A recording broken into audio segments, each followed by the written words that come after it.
Dahil maganda talaga ang produkto. So naniwala ako King of Herbs talaga. Kasi I tested how many herbal medicines. Among 6, dyan talaga ako gumaling. Isang testimony na talagang sa matinding pagsubok dahil sa cervical cancer. Panoorin natin at alamin kung ano ang nangyari sa kanyang karanasan. I am Mrs. Lucrecia E. Mariano, 65 years old, a resident of Zamboanga City. I became a member of DXN way back 2001.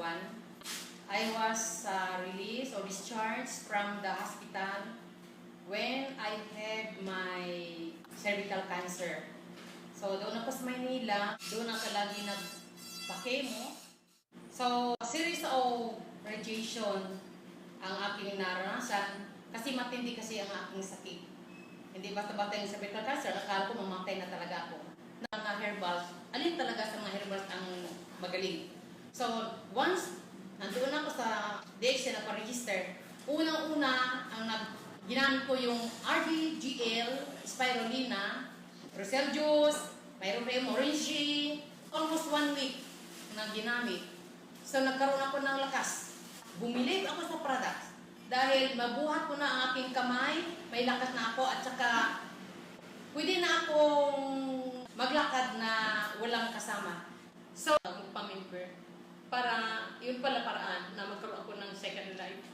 So, sa awa ng Diyos, ibinigay niya sa akin, He extended my life because I claim, Lord, extend my life. In what way?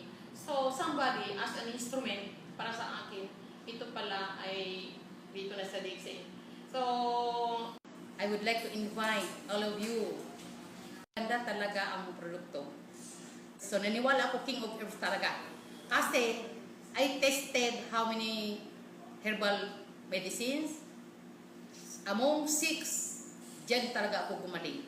Salamat sa panonood, like, comment at share niyo ang video na ito. Kung gusto niyo malaman kung paano ito ginagamit, message niyo lang ako.